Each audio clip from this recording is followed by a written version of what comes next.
It's not, though. It's like a whole new series. Yeah, but are they still in space, though? Yeah, they're still in space. Well, that's basically the same thing. Right, but how boring would it be if they called it Planet Trek? Wait. Oh, hey, guys. Oh, hi. Noah. Yeah, hi, Noah. What's happening? Just testing the talkie anything and the slidey lever box before we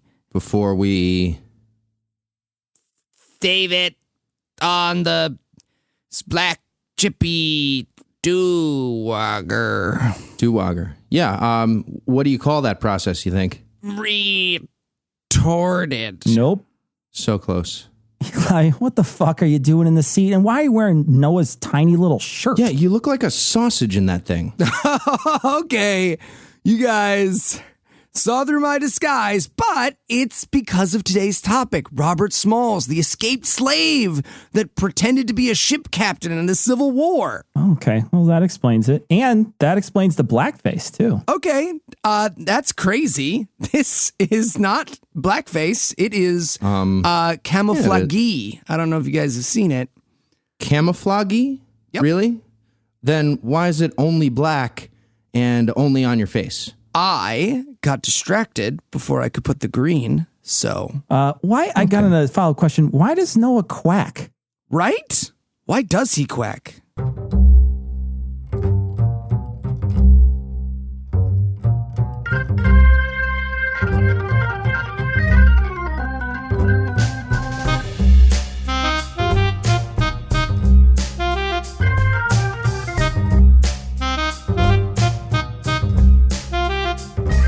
Hello and welcome to Citation Needed, the podcast where we choose a subject, read a single article about it on Wikipedia, and pretend we're experts, because this is the internet, and that's how it works now. I'm Cecil, and I'll be guiding us through this haunted embassy of horrors, but I'm not the only one here. Also joining me is the guy who broke under enhanced interrogation, and the guy who accidentally broke him, Eli and Tom. Okay, honestly, that's on me for starting that fight with 15 guys by cutting off my own fingers. I thought it'd be a strong lead. All right, I'm not going to lie. There is a good reason that no one will let me pet the rabbits anymore, but I gotta say, I was surprised that Eli broke after "Hello, very nice to meet you." I'm not just shooting with an enhanced yet. Why were you surprised? Shouted Heath's name right away. Also joining us, a guy who clearly shaves with a bone saw, and our water betting expert, Heath and Noah.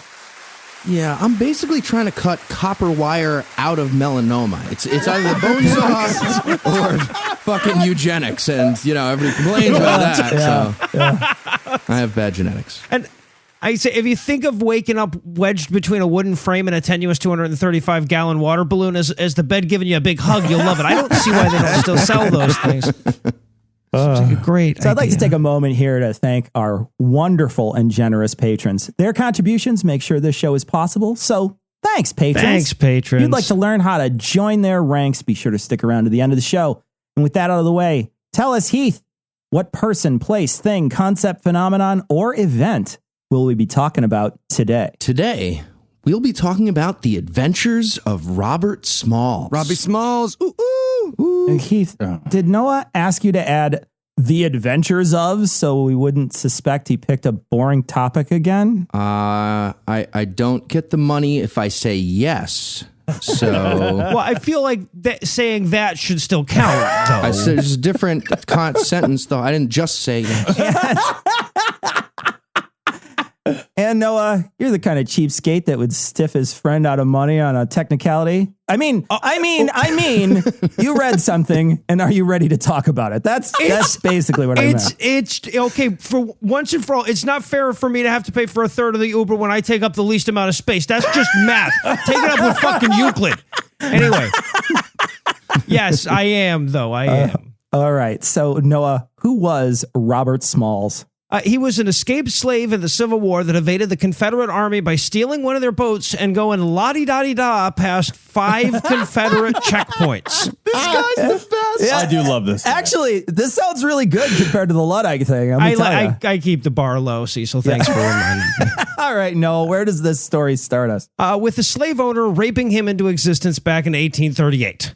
Nope, I'm out. I gotta go. Brett Kavanaugh. No, it gets better. It does get better. I love beer. All right, so now that is just the best guess that history has to offer on his paternal lineage. We don't know for sure, but his mother was Lydia Polite, who was enslaved by one Henry McKee. Robert was born in April of 1839 in a cabin behind the McKee house on 511 Prince Street in Beaufort, South Carolina. Beaufort? Oh my God, already. I'm glad you included the fucking address, because if I thought this had happened like on the 400 block, I'd be so confused later. Yeah, no, oh my God. The upscale end of Prince Street. Tom gets it. It matters. Get that. Anyway, so McKee never claimed Robert as a son or anything, but he did favor him over the other slaves. Oh, what does that even mean? Like, he beat him with the good whips? Like, normally these is just for me and the missus, but... Lydia Uppity. Yeah. Polite was ironic nickname. Right. No, yeah, exactly. No, but he was still a slave. I'm not trying to give Henry a Father of the Year award here or anything, but Henry treated him so good it concerned his mother. She apparently feared that growing up favored, he wouldn't understand the plight of the average slave. So she insisted that he do field work and witness whippings when people did get whipped. Oh, kind of like that one octoroon black guy in the Chicago Police Department. No. His name is Michael Wood Jr., and he is doing a lot out there when he is not getting married again. So please don't tell him I said that. I, for one, agree with Mrs. Polite here. You got to toughen up the younger generation. That's why the baby boomers made us watch as they destroyed the economy and democracy and the planet. Yeah. So, the planet. So tough. Yeah, that's so tough. So tough. They're fun. All right, so when Robert was 12 years old, at the urging of his mother, McKee hired Robert out to a local hotel where he earned $1 a week, and McKee earned the rest of the pittance that they were paying him. Okay, yeah, but then all Robert had to do was recruit some more slave friends, and soon those would recruit more slave friends, and then he'd be on the path to financial independence. Slavery is like Amway, is what we're saying, basically. It's not the other way around. Stuff envelopes at home? What are you talking about? At home? All right, so by his mid-teens, his employment drifted seaward, and he got work as a longshoreman, a sailmaker, and a rigger. That's their word, Noah. You can't use that. You know, as I was writing this, I knew at a glance you guys wouldn't think I had written rigger in there. You are racists. Racist. Let me guess, though. While he was doing that job, he went by the name Riggy Smalls. Racist shit tits? It's still a shit tits, but it's a racist shit tits. Rigger, please. Come on. Oh, God. Censor that. All right. So I'm skipping over a lot of the he was a slave and it sucked because that's some evil shit right there in his biography. But I should note that even though the wiki article doesn't really emphasize it, I'm sure there was a lot of that shit. I wonder how he would feel about you skipping it. Yeah. Yeah. Well, it's not in the wiki article. I didn't want to betray the whole concept of the show. But in the anodyne bullet points that it offers, the next thing we have is him getting married at the age of 17 to Hannah Jones, an enslaved hotel maid. All hotel maids are slaves, Noah. Slaves to that do not disturb sign and the whims of their customers. Yeah, I gotta say, there's a whole Pornhub channel dedicated to this exact scenario, so this has not gone away. And I'm sure Heath has an upcoming essay about it. I'll look forward to it. Anti-Bellmaid something. Bellmaid? That's really good. That's so bad. I love that. So Hannah was 5 years older than Robert and already had 2 children when they married, but Robert soon added a third. His plan was to save up enough money to buy his children's freedom. Yes, I would also use the money for my children's freedom. Yeah. So I would use that. Well, that's what he said anyway. Now, at the time, that would have cost him $800, which is over $20,000 in today's money. Needless to say, $800 in today's money. Ooh, that's almost $1,000, kiddos. Working the fields is so hard. Huh? What? I couldn't hear you from leaving where I was at. If you think about it, when I'm free of you, you're free of me. 18 years a slave. Now, needless to say... Emancipation Day can't come soon enough, right? There's a reason they call it. All right, so needless to say, regardless of his real reason, $800 was more than he was going to be able to save up as a rented slave. But in 1861, current events would make the price a hell of a lot steeper. Yeah, there were terrible rates on indentured servant student loan debt back then. It was just terrible. It was rough. You got to consolidate them, though. You know that? Yeah. Literally crushing. Literally. And that was the last time a black person got a loan in this country. So So 3 years after he got married, the Civil War breaks out. And by autumn of that year, Smalls was assigned to steer a lightly armed Confederate transport called the CSS Planter. What? Wait, who is in charge of naming these boats? We named it a planter?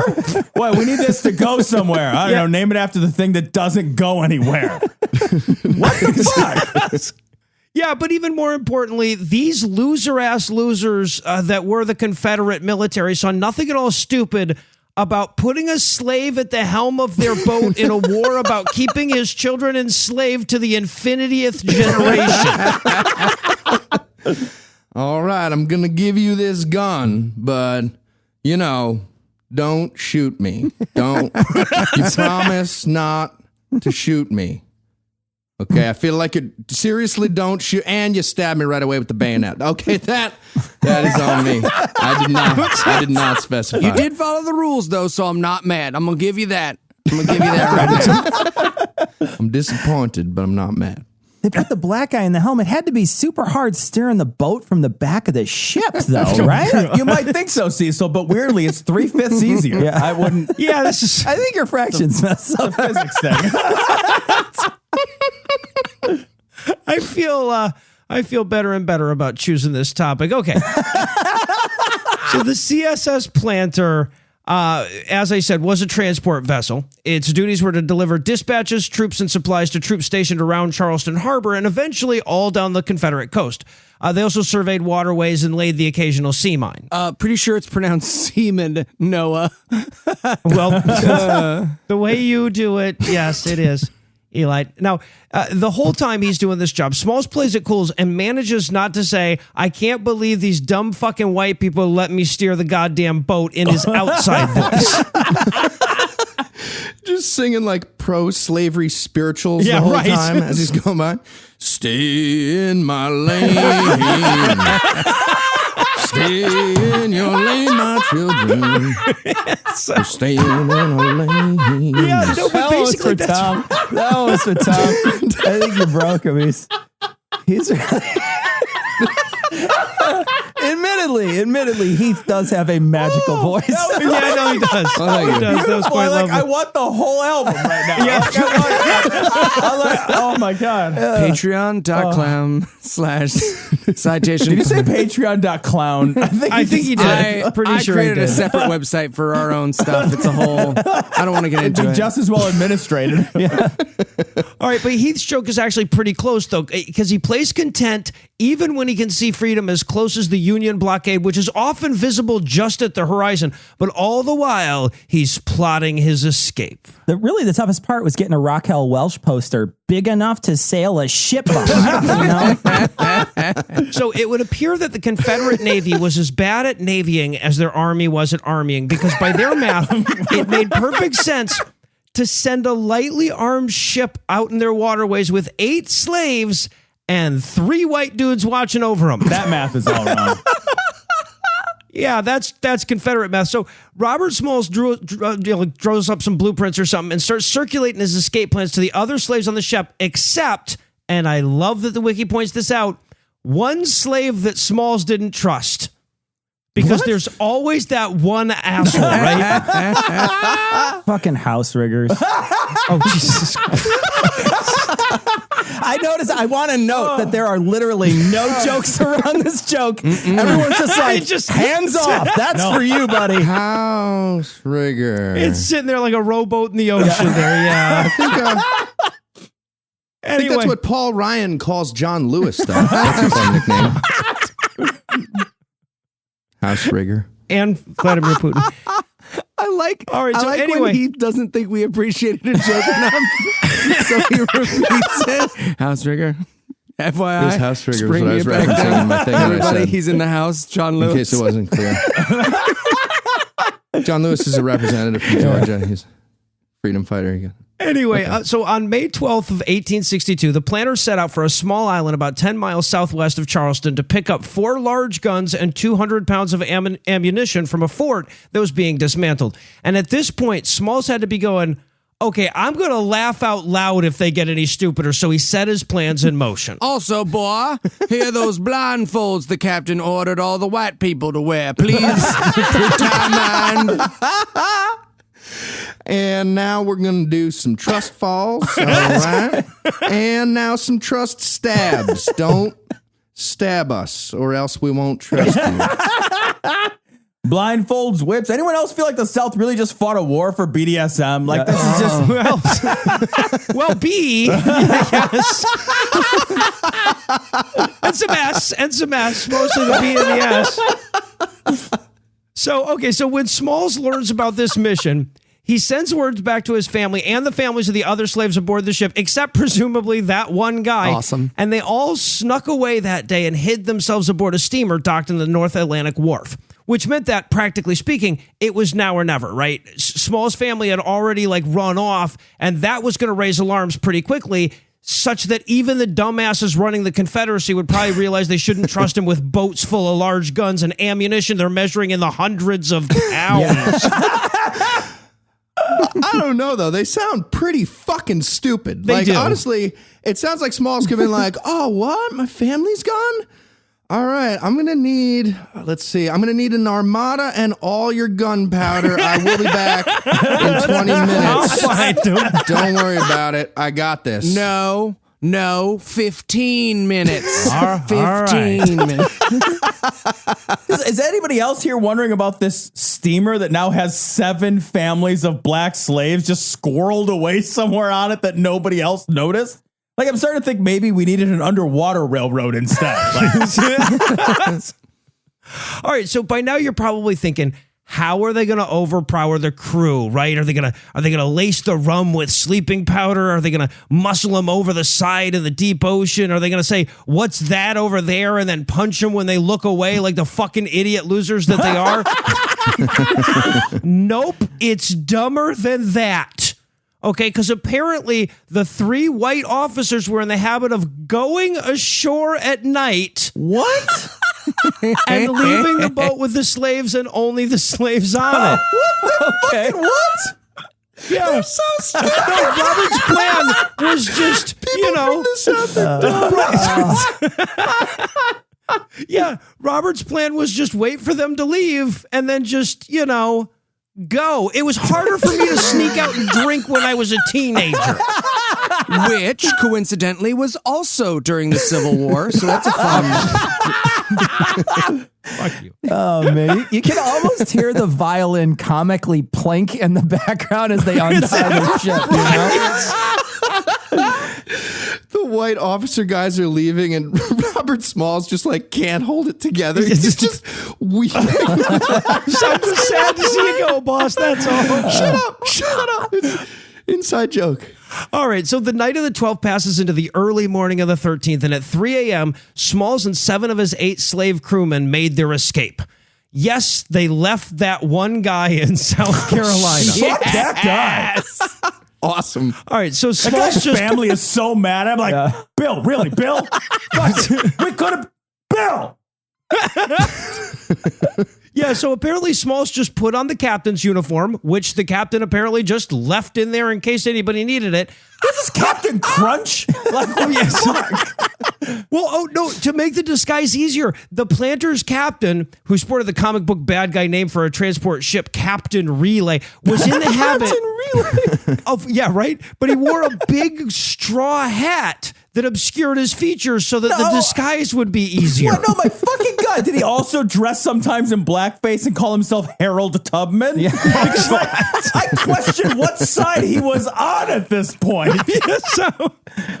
All right, so Smalls just put on his uniform and his dumbass redneck hat and walked around the deck of the ship doing his best white guy walk. That was the plan. That is essentially how Barack Obama won the presidency. Now, I should stress here, by the way, that he's not just sailing straight from this port into friendly waters here. The route between him and safety was guarded by 5 Confederate checkpoints and a couple of minefields. But since he knew all the signals he was supposed to give at each checkpoint, and since as a ship's pilot, he obviously has to know where all the mines are, he manages to slip through all the obstacles without incident. Okay, well, yeah, I fucking hope so, or he should be going back to slave captain school. Well, he's already got the loans. Sure, how that the last time. All right, but along the way, of course, he stops to pick up his family along with the loved ones of his fellow conspirators. Okay, that admittedly is awesome, but that sounds like the end of the story, and we're just getting to apropos of nothing. Well, after he slips past the last Confederate checkpoint, he is still heading directly at a Union naval blockade in a Confederate ship in the middle of the night. And let's be real here. The North was only racially progressive compared to the South. This is still a boat full of black guys. Well, if Robert Smalls didn't charge his ship towards the Union, if you look at the angle of the sail. Well, like this boat is going to get pulled over like fucking 7 times for a broken taillight, right? Like, but ships don't even have taillights. That's it. Get in the car. Cars don't even exist. Blam! Yeah. That's it. So, let's go to the apropos of nothing then. What do you say, guys? It won't be racist. I guarantee it. I guarantee. No, it'll be great. I guarantee it.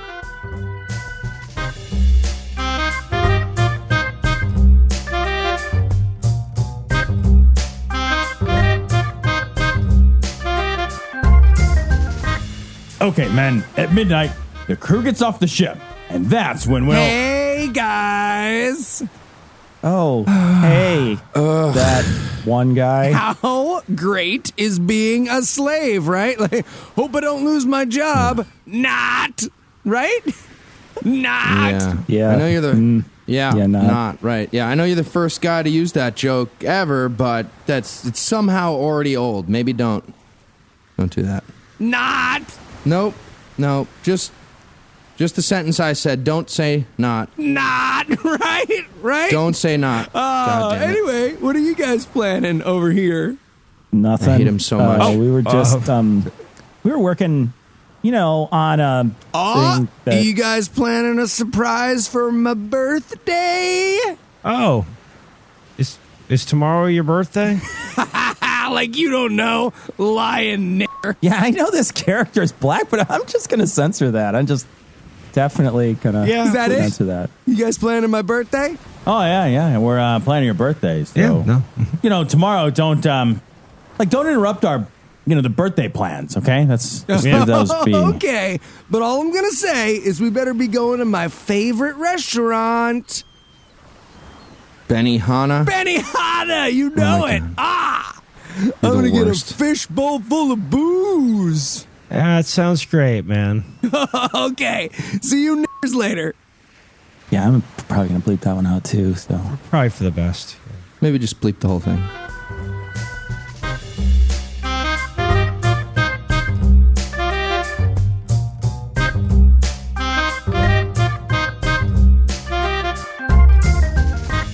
all right, when we last left our heroes, they were sailing towards a naval blockade and hoping they could charade their way out of this before they got into cannon range. I guess I don't know what Nope, that's pretty much it. So, that's right. Okay. yeah.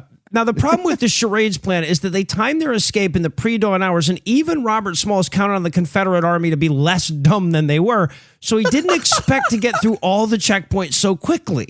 Oh, my God. So the worst part of his plan so far is that it's going too well. Yes! That's the worst. Okay. Yeah.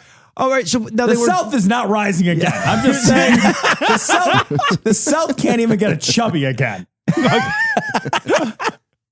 All right, so now they were literally just out of gun range when the Confederates realized their mistake and sounded the alarms. So it's not like they can just hang out in open water between the Confederate and the Union blockade, right? So they had to approach the Union blockade just before the sun comes up. Ooh, what's the flag code for you're not going to believe this, but hear me out? Yeah, right. They start backing the ship up all slow. Everyone's hands on the tiller very clearly. All right, so according to witness accounts from the ship that intercepts them, the USS Onward. No, okay, for real. Who's naming these ships? Yeah. Really? Who is that? Okay, I like that one. All right, so they were already preparing to fire on the planter when, for the first time in the lives of everybody on board, most likely, something white actually helped them. Specifically, the white bed sheet that Small's wife Hannah had brought along and replaced the Confederate flag with. Now, the sun wasn't exactly up by then, but it was just up enough for them to make out the flag of surrender. And the South has been going back and forth between white sheets and Confederate flags ever since. So and Cecil surrendering every chance they get. No, that's true. Giving up their health care. Pussies. Yeah. Women's rights. And I have to share a bit of a quote from the wiki from an unnamed crewman aboard the Onward. Quote, just as number 3 port gun was being elevated, someone cried out. He's going for the cannon in his back pocket. Fire. No, for once it wasn't that. He cried out, I see something that looks like a white flag. And true enough, there was something flying on the steamer that would have been white by application of soap and water. Just let him be shitty about it. Yeah, right. This seems like an odd time to get all judgy. So he goes on. Shitty. As she neared us, we looked in vain for the face of a white man. When they discovered, so again, like, yeah, just, you don't have to point that out. The quote continues.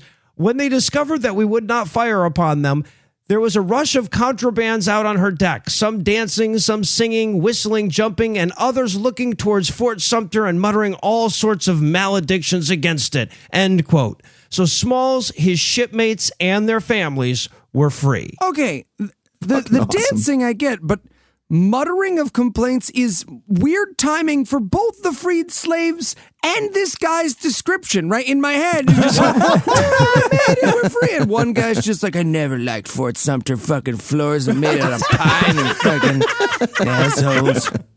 Can we get back to a time when soldiers knew words like malediction? Like, I'm not even saying those were better times. What I'm saying is our military is stupid now. Oh, Jesus. That's what I'm saying. Christ. First you pay for the college, then they join the military. You gotta switch it. Get a bunch of arts majors in there. Yeah, no, that would Never go to war again. All right, so a few minutes later, the two ships docked. The Onward's captain boarded the planter, and the first thing Smalls did was ask for a U.S. flag to display in place of the white one. And keep in mind that the nearest Confederate base was probably in sight of this event.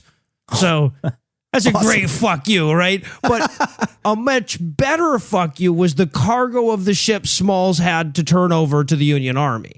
And then he locks eyes with the previous captain and he douses out a tiki torch. Look at me in your spyglass. I am the captain now.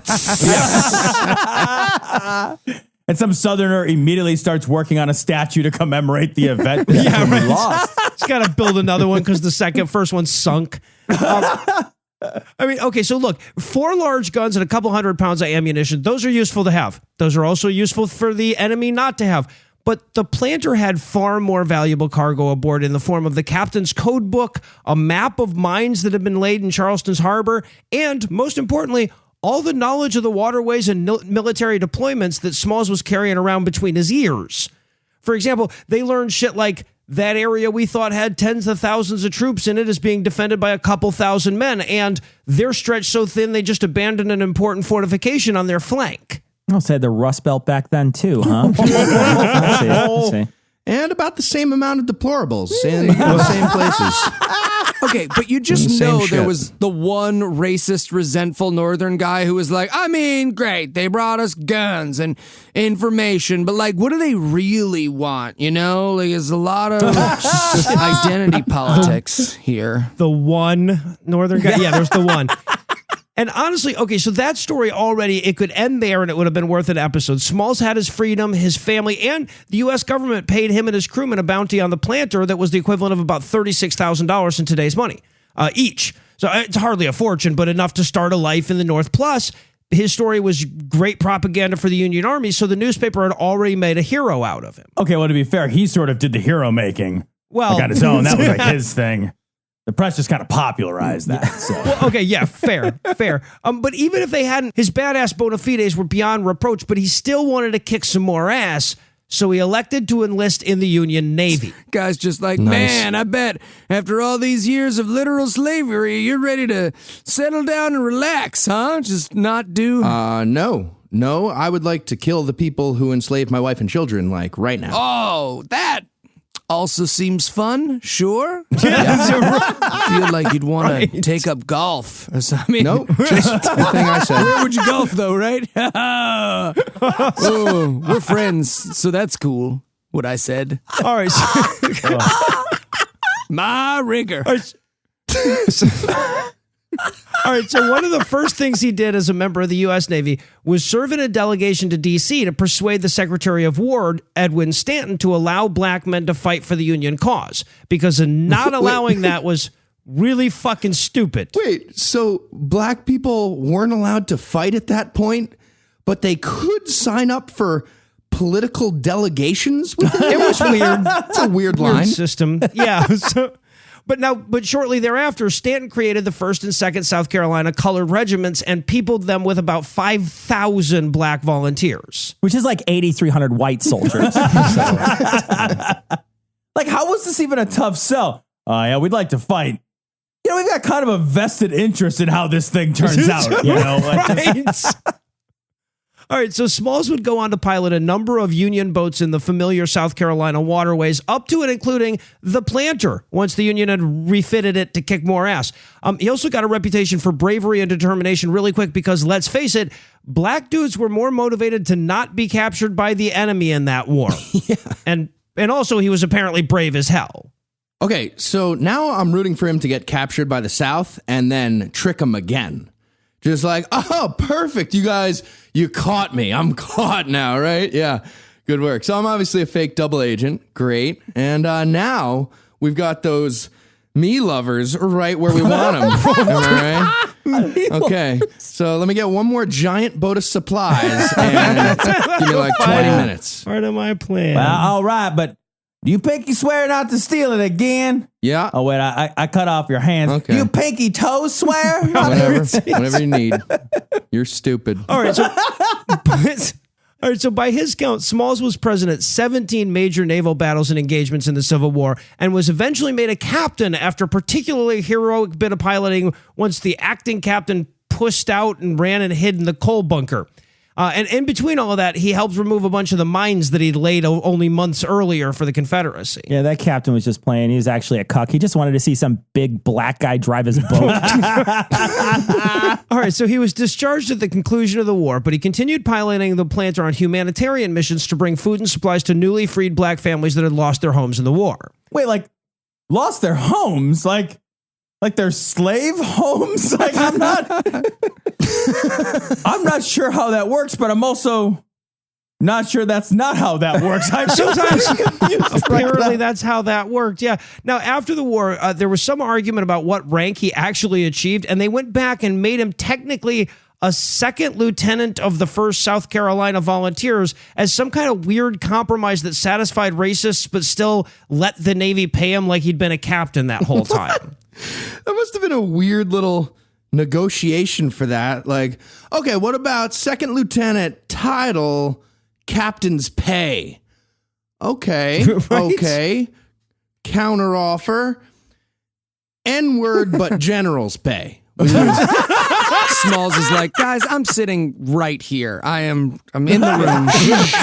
Okay. I don't know. I'll take 3/5 the rank and 5/3 the pay. That's like, I'm willing to do that. Right. All right, so now to be clear, and so that the North doesn't come off sounding any better than they deserve, when he later sought a naval pension, he was told he actually had never been commissioned. Now, he eventually did get a captain's pension out of the government, but it took 14 years. Or 23 white years. That was Jesus Christ. And it took a literal act of Congress to make it happen. And by the way, for what it's worth, a few years later, Congress went back and decided that the equivalent of 36 grand a piece was crazy low for that awesome boat that he gave the Union Navy after his escape. Yeah. So they gave all of the survivors another payment, this time the equivalent of about 140 grand today. Still a little low. Great. Here you go. Rodney King felt bad about that whole thing, so We also got you some golden spinners for your wheelchair. You guys like those, right? Now we're even, right? Okay. That's a direct quote, by the way, in case you guys are wondering. Yeah, from the LAPD. You know, after they gave him the money, there's just some guy like, he's just going to blow the whole thing on 40s and hot Cheetos. What's the point? Jesus Christ. All right, so after he left the Navy, he went on to have a successful career in the hotel business in Philadelphia, then invested heavily in the Charleston area during Reconstruction. Made a bunch of money, but I guess eventually he missed scaring the hell out of Southern white people, so he got into politics. Now, apparently he was a hell of a politician, too. He served on the local, state, and national level, and eventually he rose all the way to the House of Representatives, where he represented South Carolina's 5th District for 2 terms. But because of advancements in racism technology, a black person wouldn't represent that district again until 2010. Oh, okay. All the black people in South Carolina, please raise your hand. Great. Just keep them up.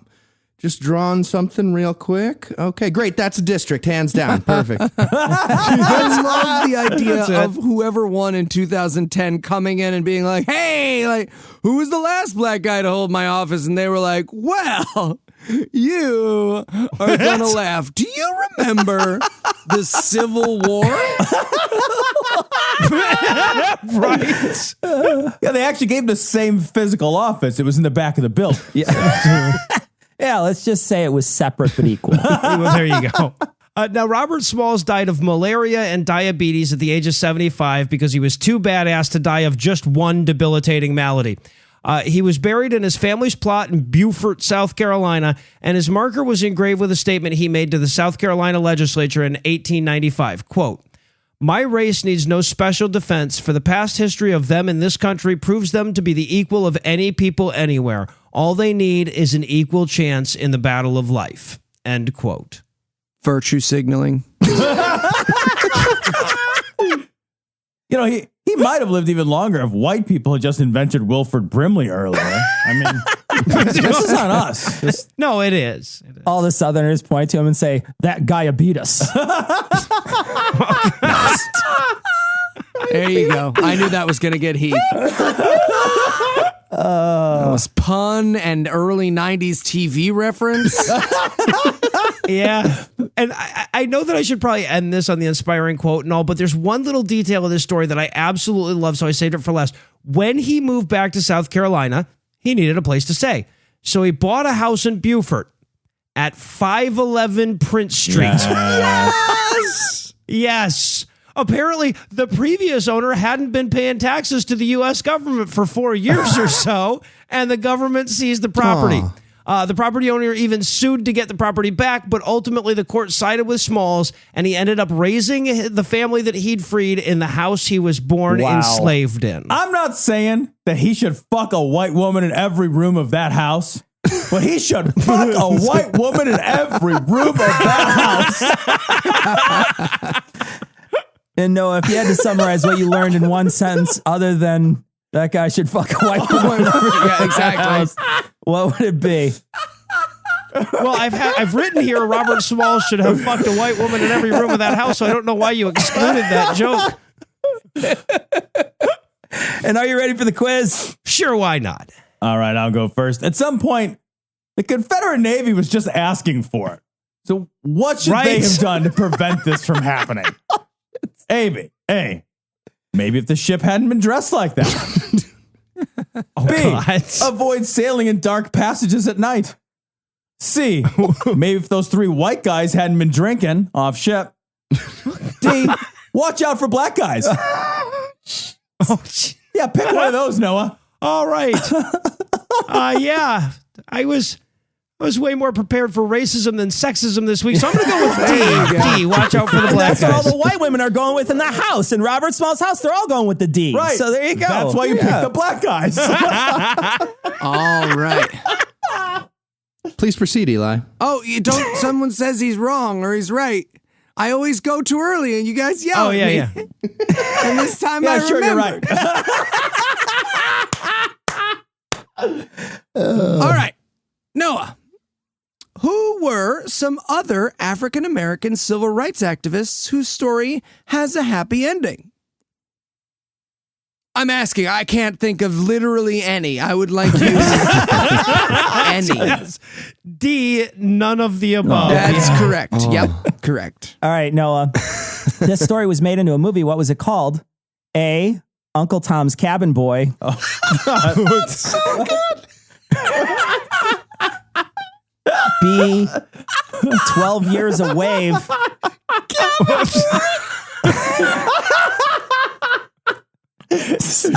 C, Birth of a Nation, and birth there is spelled with an E, just for the audience that can't read the notes. Or D, Black Bodie. Bodie McBoatface. Oh, yeah.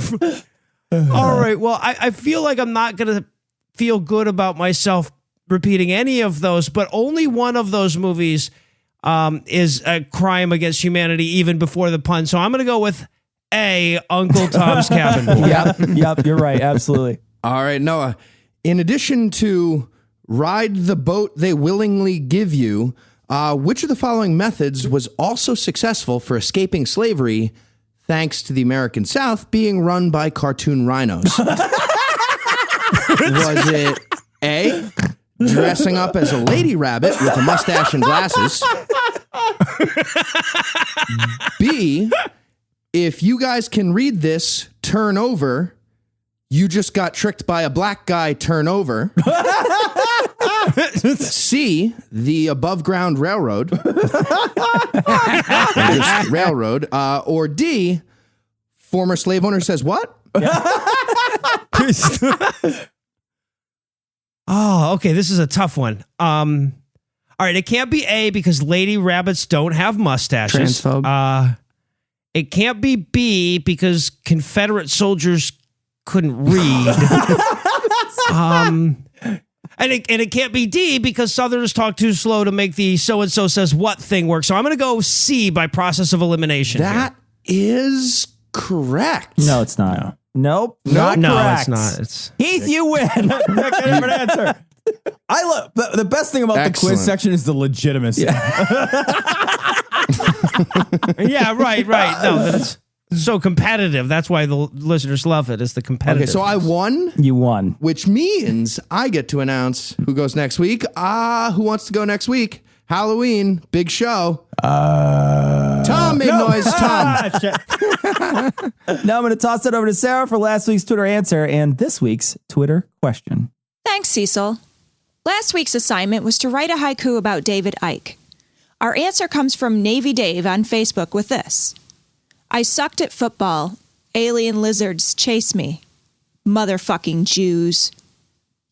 This week's question is, what is a better name for the ship that Robert Smalls commandeered?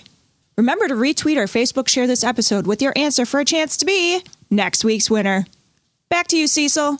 All right. Well, for Eli, Keith, Noah, and Tom, I'm Cecil. Thanking you for hanging out with us today. We'll be back next week, and by then, Tom will be an expert on something else. Between now and then, you can catch Tom and I on our show, Cognitive Dissonance, or you can catch Noah and Heath on their shows, The Skeptocrat, God-Awful Movies, and The Scathing Atheist. I think that's all the people and projects that we do, so I didn't miss anything or anyone. And if you'd like to keep this show going, you can make a per-episode donation at patreon.com/citationpod, or leave us a 5-star review everywhere you can. And if you'd like to get in touch with us, check out past episodes, connect with us on social media, or check the show notes. Be sure to check out citationpod.com. And I guess I would say my third favorite thing to order at Benihana is the shrimp. Because I like the trick where they throw it into their hat, you know? I'm literally okay with you being a slave. a slave to Benihana and white people. Yep. My great-grandson will be Kanye West.